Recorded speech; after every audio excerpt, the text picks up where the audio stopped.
Puisque nous sommes dans le menu insertion, il est également possible d'ajouter des notes de fin de page. Donc si par exemple je souhaite mettre une note associée à cette citation, je vais cliquer sur insérer, note de bas de page. De ce fait, j'ai un petit 1 qui est apparu ici avec un petit 1 au-dessus de la zone de pied de page sur lequel je vais pouvoir rajouter par exemple une citation. Lorsque je clique sur le 1, je vais me retrouver directement parachuté sur la zone de citation et je vais pouvoir la compléter. Remarquez également que j'ai ici citation EndNote et équation MathType. Ces deux logiciels sont des logiciels additifs développés par des éditeurs externes. Le premier, EndNote, est un logiciel de gestion de fiches de lecture et citations qui permettra d'insérer automatiquement, suivant un mode de formatage identique, la bibliographie d'une thèse par exemple. Il va citer la date, l'auteur, le titre et ainsi de suite. Pour ce qui est de MathType, ça permet d'ajouter des équations réalisées et écrites dans le logiciel MathType à titre de graphisme que l'on va insérer dans le document Pages et que l'on pourra, en double-cliquant, éditer directement dans le logiciel. On va finir avec ajouter un lien. Il est possible d'ajouter un lien sur n'importe quel mot. Donc si je fais insérer, ajouter un lien, je fais ouvrir ici le menu qui me permet de lier une page web ou une adresse mail. Donc si je mets une adresse mail, ici je vais pouvoir rajouter un objet et afficher. Afficher veut dire le mot qui est ici. Vous voyez que d'ailleurs mon curseur prend la forme d'une main. Je vais cliquer sur ouvrir. Donc si je clique ici, je vais ouvrir directement un nouveau message. Je peux créer donc un lien vers un email. Je peux également créer un lien vers une page web. Je vais par exemple ici modifier le texte qui sert de lien. Remarquez simplement qu'il n'est, pour ceux qui ont déjà utilisé la version précédente, il n'est plus possible de mettre un lien au sein du même document. C'est-à-dire qu'on ne peut plus mettre que des adresses mail ou une page web.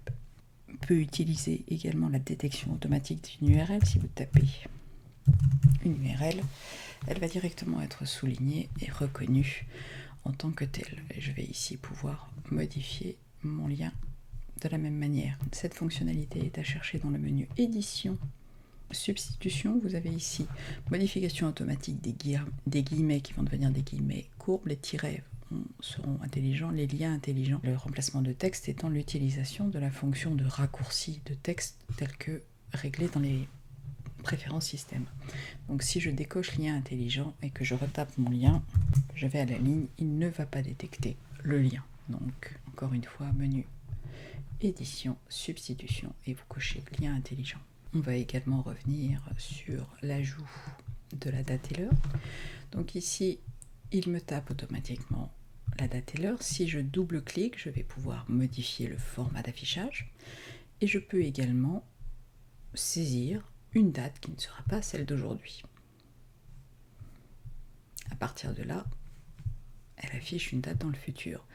Néanmoins, je peux également demander à régler la date sur aujourd'hui et surtout à ce qu'elle soit mise à jour automatiquement. En la réglant sur aujourd'hui, si je l'ouvre demain, elle affichera 10 février 2014 et si je l'ouvre dans un mois, elle affichera la date de dans un mois. Il est donc important, si vous souhaitez conserver le document tel que, de bien régler la date manuellement pour éviter les soucis. Je vous ai dit, ces zones-là sont des place orders, c'est-à-dire des zones où on va rajouter des éléments. Et en cliquant sur l'icône, vous avez ici l'accès directement à la bibliothèque. Alors ça peut être Aperture, mais en l'occurrence, je n'ai configuré que iPhoto sur celle-ci. Dès que vous avez rajouté une image, vous voyez qu'on bascule sur la rubrique de formatage des styles, un style d'image avec différentes bordures comme ici. Et il est également possible d'ajouter son propre style si on le souhaite. La même chose sera possible sur cet élément. Donc là, il s'agit d'un graphique. Je peux accéder à la totalité. Remarquez que je peux aussi accéder aux autres médias. Nous reviendrons là-dessus. Donc par exemple, je vais mettre ceci. Ces médias sont indépendants. Ils ne sont pas rattachés au texte. En l'occurrence, celui-ci est dans la bordure, dans la barre latérale. Vous voyez au passage les fameux guides jaunes qui me permettent de dire que là je ne suis pas centrée, mais je suis sur les bords du texte et ici je suis bien centrée. Je peux bien sûr redimensionner. J'ai une barre qui me montre la hauteur et la largeur de l'image que je vais ensuite repositionner et centrer. Je peux lui faire le même style d'image. Je peux ici modifier la bordure, donc je peux ne pas mettre de bordure, je peux mettre une ligne sur laquelle je vais par exemple appliquer un style. Vous voyez que ici j'ai différents styles, je peux changer la couleur, je peux changer l'épaisseur de la bordure et du coup je vais pouvoir enregistrer mon propre style. Je peux également ajouter une ombre.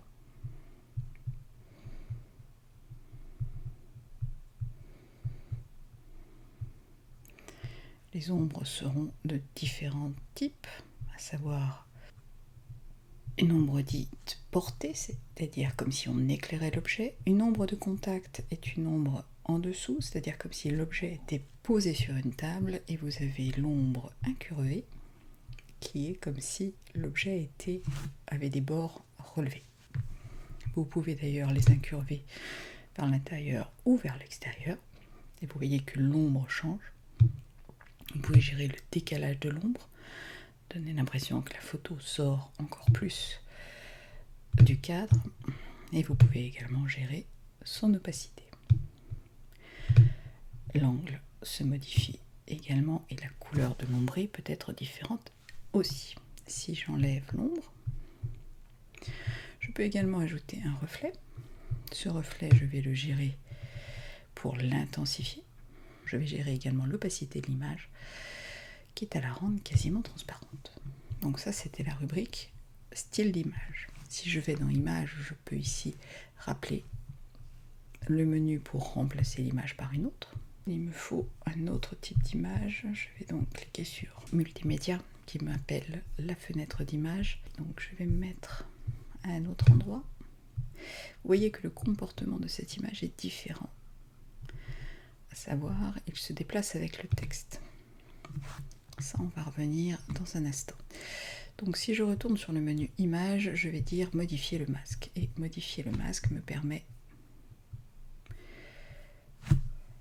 ici de changer la taille de l'image pour appliquer une espèce de masquage. En double-cliquant dessus, je reviens dessus et je peux par exemple me resélectionner autour. Là, je sélectionne le masque et là, je sélectionne les bords de la photo pour la redimensionner. L'alpha instantané est un mode qui permet ici, grâce à la loupe, de sélectionner une couleur pour la rendre transparente. Donc, je vais sélectionner le vert et j'appuie et j'écarte ma sélection. Alors, attention de ne pas attraper. Je vais essayer de supprimer tout le vert. Donc après, il va falloir que je fasse un peu la même chose avec le jaune. Une fois que je clique sur terminer, j'ai désormais un détourage de mon escargot. Donc je n'ai plus la partie verte. Et vous voyez qu'à partir de là, le texte va se positionner sur la partie transparente. Outre masque et alpha instantané, je peux gérer l'exposition de l'image, je peux gérer sa saturation, je peux également cliquer sur améliorer qui permet de faire un réglage automatique ou encore afficher la palette d'ajustement de l'image me permettant de faire un certain nombre d'opérations, par exemple déboucher les ombres et ainsi de suite. Ce panneau d'ajustement de l'image peut être également ici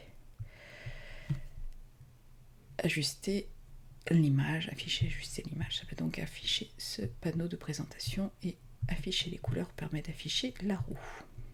À tout instant, je peux réinitialiser mes réglages. On va finir avec le panneau disposition. Disposition, c'est celui qui justement permet de gérer le positionnement et l'ajustement de l'image par rapport au texte. Vous voyez que le texte passe au-dessus et en dessous. Ceci se règle ici de façon automatique. Elle peut se mettre autour. Alors si mon escargot était plus petit, du coup j'aurais du texte qui se mettrait autour. Je peux choisir de coller ou pas. Vous voyez là, il rentre dans la portion transparente, alors que si je fais comme ça, il va respecter la portion transparente. Je peux espacer le texte un peu plus par rapport à l'image. Je vais également pouvoir dire à seulement je veux du texte au-dessus et en dessous et pas sur les côtés. Je peux dire que l'image s'intègre complètement au texte, c'est-à-dire qu'elle va être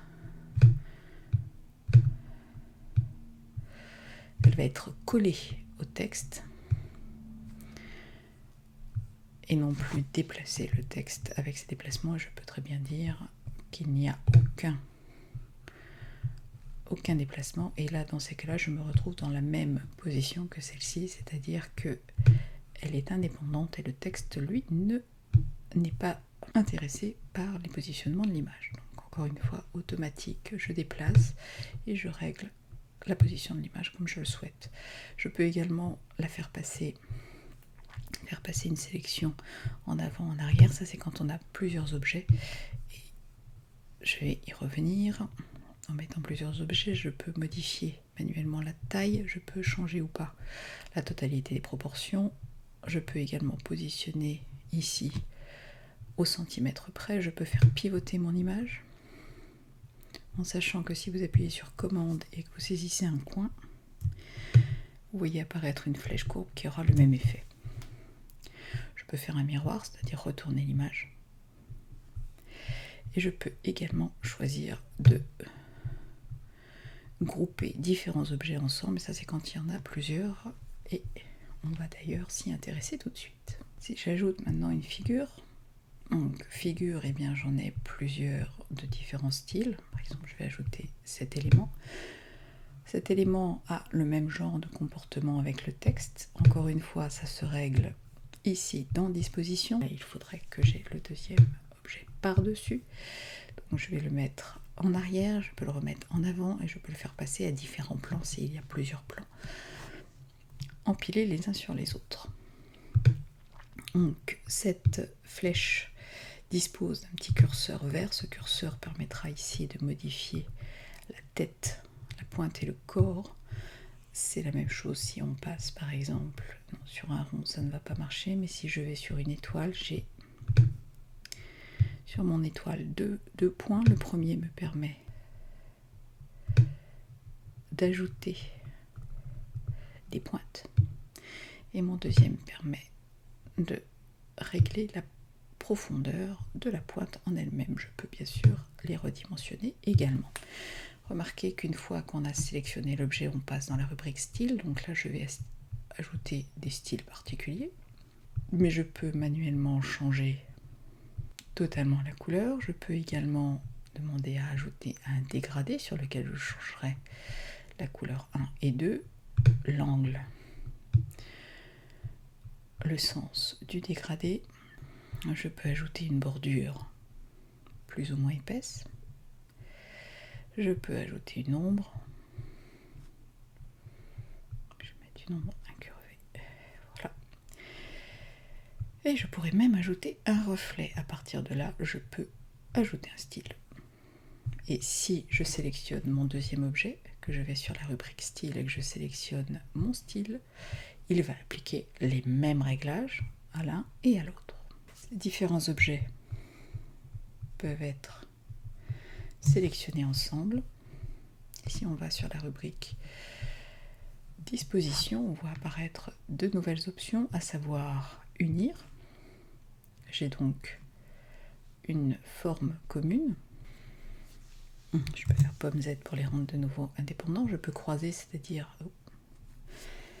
en l'occurrence là, le croisement il n'y en avait pas puisqu'il faudrait qu'il y ait un croisement entre les trois, donc je vais prendre ces deux là, ça sera plus simple. Donc si je fais croiser, je n'aurai que la portion commune. Si je fais soustraire, j'aurai mon rond avec le carré qui a été soustrait. Et si je fais exclure, j'aurai les deux formes, sauf la partie qui se chevauche. Encore une fois qu'elles sont fusionnées comme ça, ils peuvent se déplacer ensemble. Outre les formes, on a également accès à des lignes courbes. Même chose, il faut toujours sélectionner le point vert pour déplacer ma courbe. Si je double-clique, je passe en mode rectiligne. Si je double-clique encore, je repasse en mode courbe.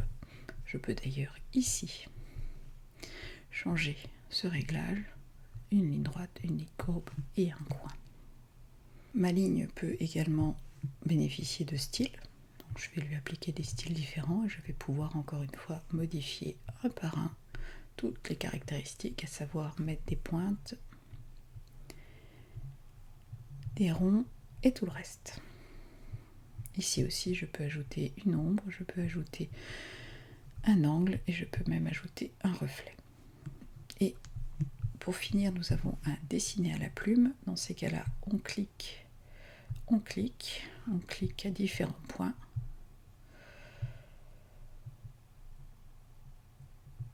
Si on double-clique là, je fais une forme. Non, j'ai double-cliqué, pardon. Voilà.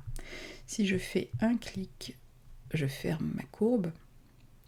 Si je double-clique, je bascule ma forme en arrondi. Je peux ensuite la déformer. Je peux la repasser en carré. Si je souhaite faire une forme ouverte, je vais donc cliquer sur dessiner à la plume, je fais clic, je fais clic, je fais clic, et dans ces cas-là, j'appuie sur retour, et ma forme est donc finie, mais non, elle n'est pas fermée. On va finir avec le multimédia, sachant qu'on peut ajouter un son. Remarquez que je peux le mettre à n'importe quel endroit. S'il n'est pas sélectionné, il n'est pas entouré de bleu. S'il est sélectionné, il est entouré de bleu. Je peux lancer la lecture. Et j'ai également un panneau de contrôle me permettant de remplacer le morceau, de le jouer, de gérer le volume, de modifier l'audio, en sachant que je peux dans ces cas-là modifier le point de début et je peux même demander à faire une boucle, c'est-à-dire le lire en boucle. Ça sera compatible iOS et donc ça fonctionnera sur iOS. Donc là je vais enlever le son et pour finir il nous restait les vidéos. Il s'agit des vidéos qui sont enregistrées dans iPhoto. Là je n'en ai pas mais j'ai apporté une vidéo, je peux la faire glisser ici. Je vous rappelle que dans les préférences de Pages, j'ai demandé à ce qu'elle soit directement optimisée pour la lecture sur iOS. Donc, je vais par exemple la mettre dans un coin. Il s'agit d'une publicité pour un iPod. Ici, j'ai basculé sur la rubrique vidéo. Je peux gérer les commandes, je peux gérer le volume, je peux également trimer, élaguer la vidéo. Je peux changer le cadre d'affiche, c'est-à-dire que je vais choisir l'image qui va servir d'affiche. Je peux demander à la lire en boucle. Et je peux même lui appliquer un style, par exemple. Ceci, un cadre d'image, une ombre éventuelle, un angle, un reflet, une opacité, et donc elle sera parfaitement lisible. On va revenir à des choses un petit peu plus sérieuses, donc je vais fermer ce document, je vais en ouvrir un autre. Il s'agit ici d'une petite affiche, et vous voyez que si je clique sur ce bloc, il s'agit en fait d'un bloc de texte. Donc si je le diminue, il est possible de rajouter d'emblée une zone de texte. Donc j'ai ici 6 styles différents. Je vais ajouter mon style, mon bloc de texte. Ce bloc de texte, je pourrais le déplacer. Ici aussi, il a une rubrique disposition qui permet de gérer sa manipulation sur le bloc. Je ne reviens pas sur les styles. Encore une fois, vous pouvez modifier. On va par exemple ajouter une bordure et enregistrer secondairement le style. La rubrique texte est exactement la même que celle que nous avons vue. On peut ajouter autant de styles que l'on veut. On peut modifier la disposition. Au sein d'un bloc de texte comme celui-ci, on change le nombre de colonnes. On change les rubriques d'insertion de texte, les retraits, les tabulations et les bordures. Les blocs de texte peuvent également avoir des ombrés ou des reflets. La précédente version de Pages permettait d'avoir différents blocs de texte qui pouvaient être liés les uns avec les autres, c'est-à-dire qu'on faisait un premier bloc de texte et si le texte dépassait, on liait un deuxième bloc de texte. Ceci n'est plus possible à l'heure actuelle avec les versions de Pages. Et pour l'instant, on n'a pas d'indication de savoir si cette fonction va recommencer. Vous voyez que par exemple ici, il y a trop de texte pour qu'il soit complètement affiché, donc j'ai un plus qui s'affiche, et si je tire, ou si je déplace par exemple ma zone de texte, je vais donc pouvoir afficher ce qui était masqué.